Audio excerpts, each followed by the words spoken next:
Alright, so I'm coming back at you again about this Polaris RZR 900. In the other video I had made, I had said something about the issue starting it.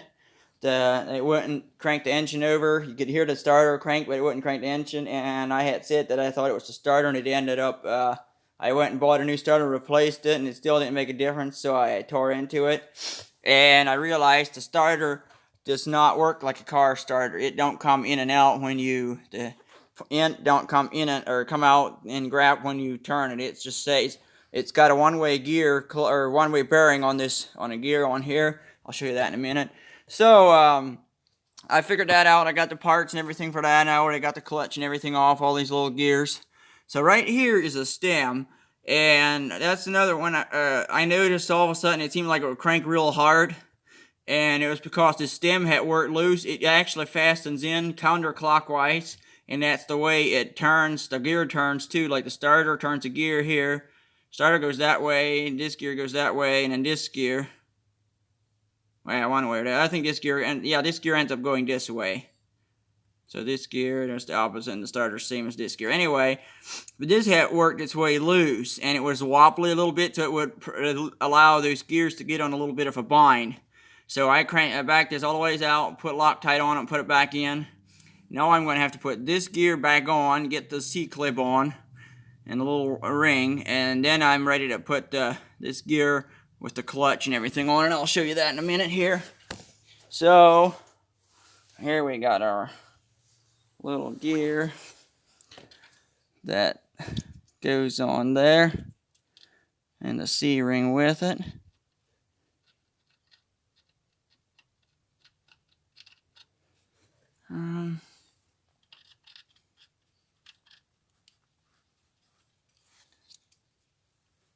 Try something here. It almost.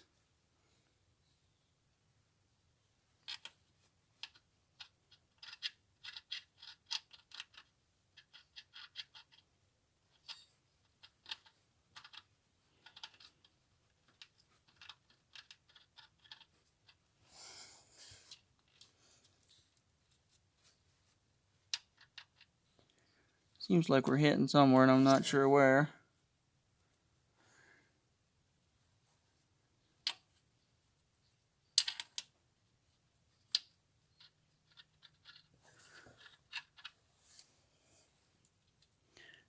At least I found this little ring in there. I figured it was on there. The C-clamp was so loose it busted it off.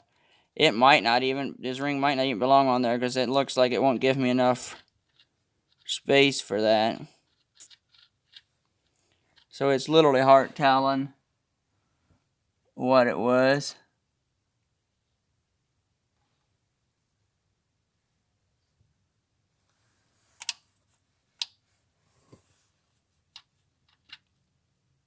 Oh, I see what my problem is. That thing is way loose too. That's crazy. No good. And it takes an Allen wrench. Possibly this one. It looks bigger than that. Yeah. I suppose it's an Allen wrench. That ain't no good. So this engine had been overhauled before I bought it, and I don't think somebody did a very good job at it.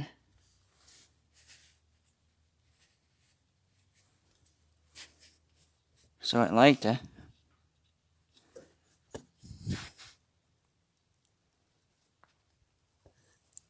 take that thing off and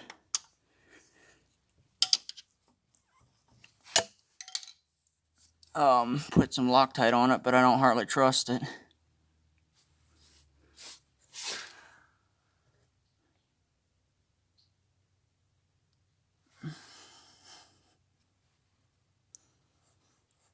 Okay.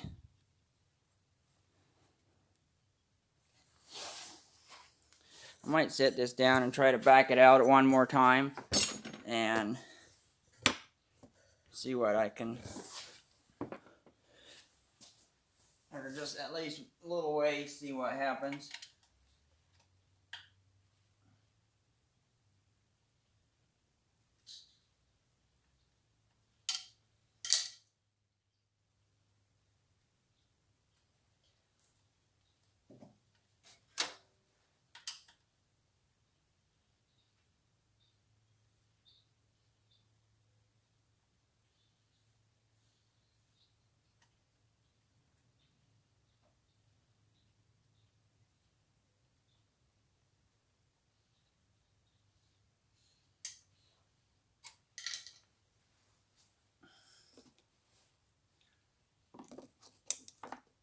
I would really like to get some Loctite on there if I can.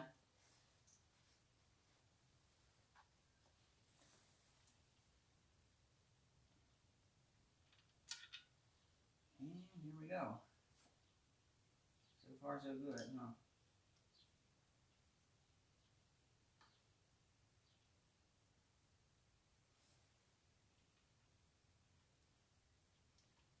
Whew. I was worried to death that little piece of plastic would move. There's a little that black. This thing has the little black thing. It is actually plastic. I was surprised when I saw that when I earlier had the engine part to work on it. That the belt or the drive chain, what do you call it, timing chain tensioner pushes against that. I was afraid it would slip out or something, ruin my timing, but it didn't, so that's good. Okay, so we're going to go ahead now. Our little gear ought to work a lot better now, I think. We're going to go ahead now and put it back on there. Much better. Oh, yeah. I like it now. I knew that little O-ring had to belong on there. So now I got our C-clip that goes on there. Like that. Man, there's no one. We had all kinds of things binding up. That bolt back out, that was putting a lot of pressure on that gear probably. Yeah, that's crazy. I don't know. Maybe that's normal, but I'm kind of starting to think. So now, let me see here, well, let me just carry this thing along. I apologize if it's a lot of movement.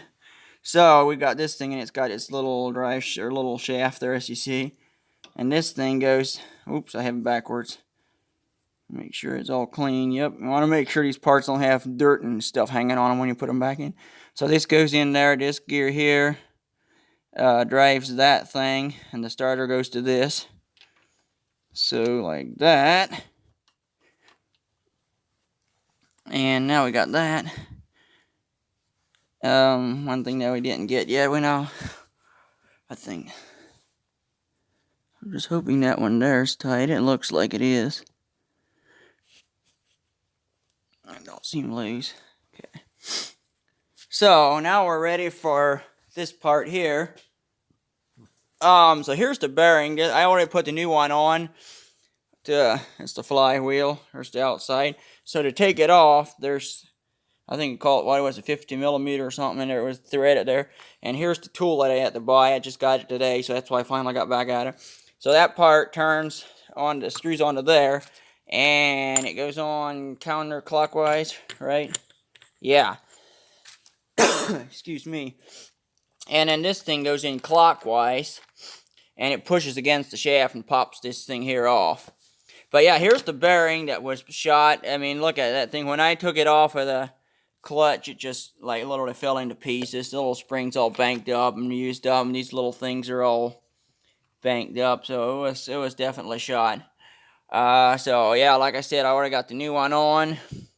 And here was the old drive sprocket. I could use it again, but I went like an idiot. I went and paid way more and got the other a new sprocket with it. I was afraid if I ordered just the bearing, it might not work or something, but I think I was wrong. So anyway, we'll bring this thing, we'll leave it there. And here's my new gear. For some reason I laid it down there. So this new gear fits right into the bearing, and that's where, as you see how it just spins freely backwards, like so. When the starter kicks in, it turns it this way, and it turns the flywheel and the shaft and the engine and whatever all over. And then once it starts, it spins freely backwards somehow the way. I don't know, you call it one-way bearing. I can just tell you that, but it's kind of, I'm not that familiar with them. So right there you see that little key, and of course on this one we got that. So this light's on with the key, if we can find it.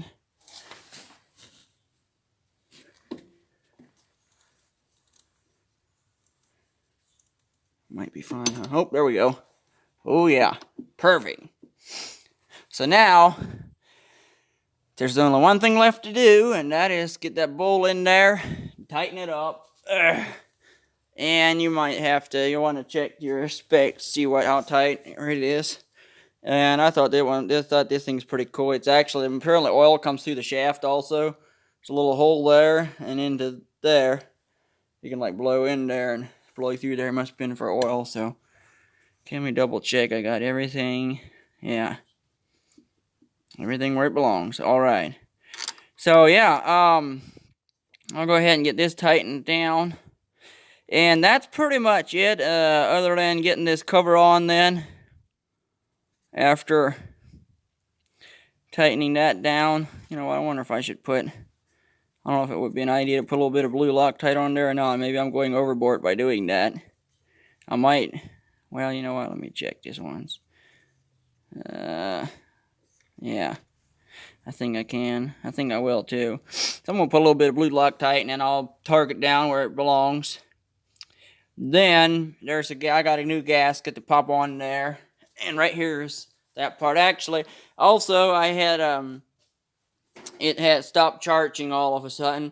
It quit charging my battery, and I'm not 100% sure if it actually was this thing for sure, or if it had something to do with, there was a lot of real greasy stuff around there. I had to use quite a bit of brake cleaner to get it out of there. So it could have been just through the grease, I'm not sure, but I replaced this thing. Oops, that's my gasket, which it wasn't the cheapest thing to replace either. $140 and some dollars, almost $150. So yeah, so this little rubber piece that just slides in there.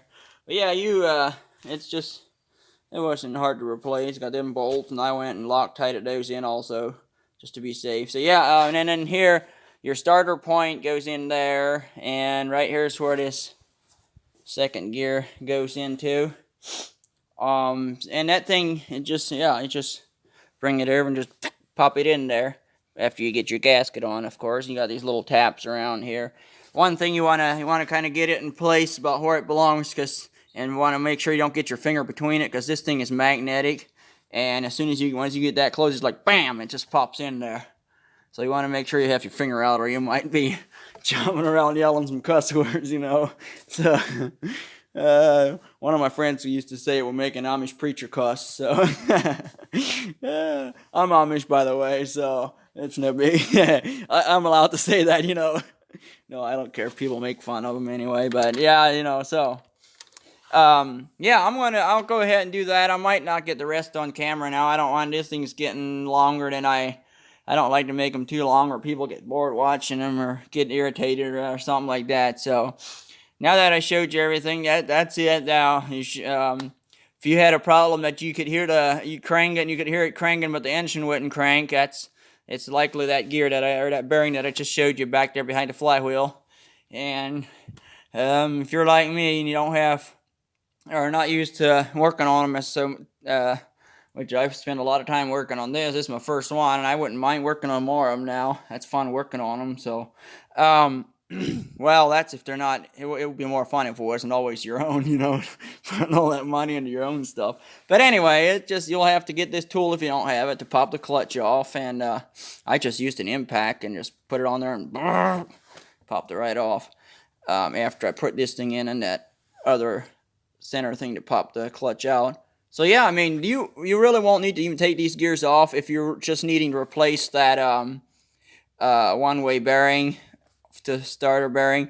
But if you do take it off, you might want to check that little shaft that I was telling you about that got loose. So anyway, I think that is about it. So I won't get off of here before it gets any longer.